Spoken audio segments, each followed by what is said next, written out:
5, 4, 3, 2. Crank it, Jerry. Welcome to Into the Wild, the official podcast of the Washington Wild Pigs. What do you hear?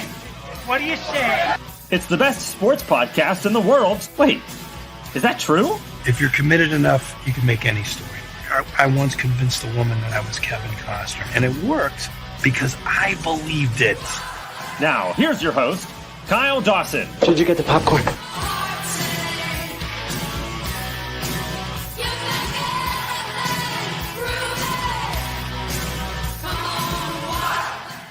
For our post-game show on the Wild Things Baseball Network, and we'll give you the totals and go through the scoring and give you our thoughts. In the first inning, Washington got out to a quick start after a scoreless top half of the first inning around the leadoff single by Chase Dawson. The Wild Things would see Caleb McNeely single, Tommy Caulfield single. That single got by McCarthy. Two-base error allowed McNeely to score and Caulfield to go to third. During Wagner Lagrange's plate appearance, Caulfield would score on a wild pitch, and then Andrew Check, with one out after a Lagrange ground out to third, would hit his second home run of the season, a towering shot to right field. Favorite part about some of the home runs that are hit that way, and even the left field, there's a little bit more space in left field, but right field, those first parking spots are 40, 50 feet on the fence, and you get a ball that gets up and clears the fences, and there's 3 decks of advertising in right field, and Check might have another. Hello, parking lot number 2. Just as we're talking about it, he does the same thing. How about that? Check with his second round tripper. What that does is also extend his on-base streak dating back to 2023 to 34 games. Now one off Sean Argento's franchise record of 35. 3-0 Washington in the first. And that was another nuke from Check. Almost same location as yesterday. That one might have had a little more distance to it. He knew it right when it came off the bat. And I think everyone else in the ballpark knew it as well. That made it 3-0 Washington after 1 inning of play. As was the case after Washington's first run last night, the Wild Things were not able to get a shutdown inning. The next batter that Kobe Foster faced was Ryan McCarthy. He homered to make it a 3-1 game in the second. Boomers would add a run in the third inning. A leadoff triple by Tyler DePreta-Johnson, followed by a ground out by Chase Dawson, did not advance the runner. Alec Craig's ground out to second did. It made it 3-2 as Alec Craig knocked home Tyler DePreta-Johnson for his first RBI of the year. We wouldn't find any more scoring until the top of the 7th inning. Justin Goosen Brown, or top of the 8th inning rather. Justin Goosen Brown came in, allowed a leadoff double to Tyler DePreta-Johnson. Chase Dawson, a signature Chase Dawson triple, brought home the game's tying run. As DePreta-Johnson scored easily, Dawson would score a couple batters later on an RBI single by Seth Gray that would end the day for Justin Goosen Brown. But he'd be tacked on with 2 more runs. Run-scoring single, in fact, a 2-run scoring single by Ryan McCarthy would be the final scoring play of that 4-run, 5-hit 8th inning.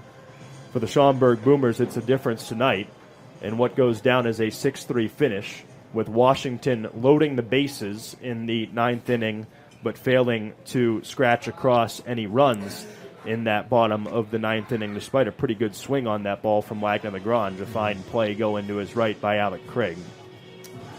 So 6-3 the final. The final line totals in this game, it's Schaumburg 6 runs on 11 hits, 2 errors, and the Schaumburg Boomers left 5 on base. For the Wild Things, it's 3 runs on 5 hits, no errors. Washington leaves 9. The winner tonight is Matt Helwig. He is 1-0.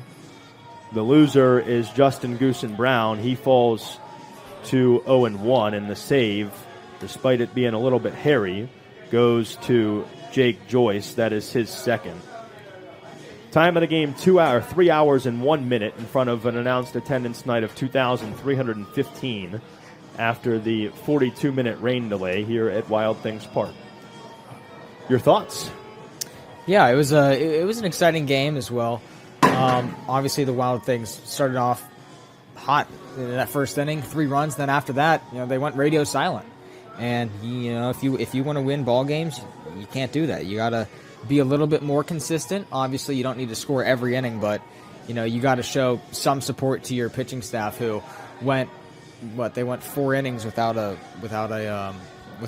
run. You had the lead up until the 8th inning, and I'm sure that they would have enjoyed some more insurance runs, but they couldn't do that, and the Boomers capitalized in that 8th inning. It was honestly, I think it was more of a better hitting inning than a bad pitching inning for Washington.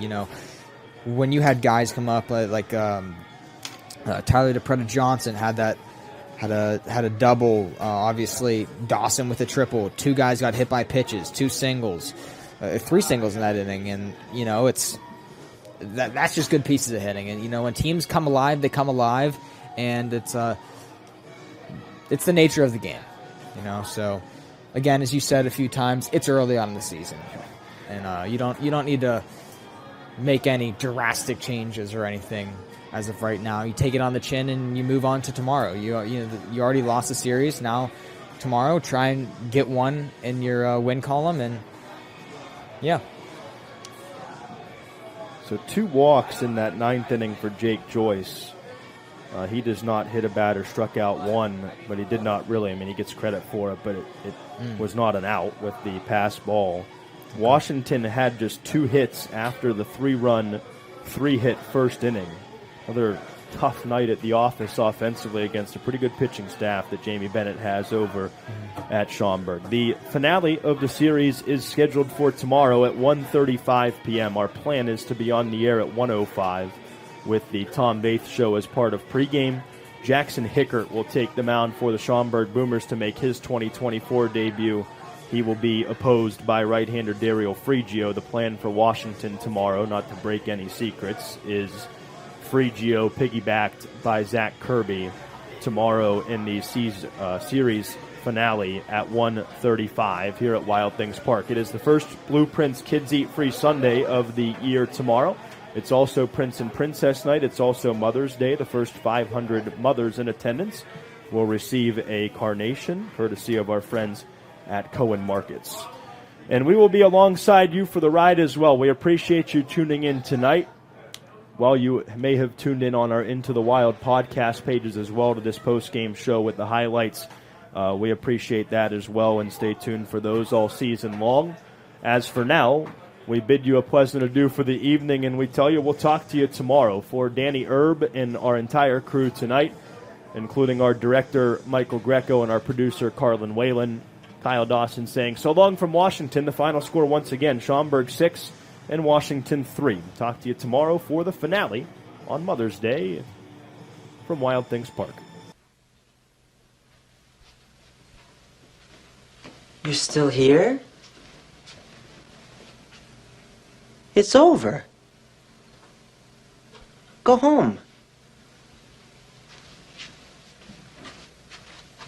Go.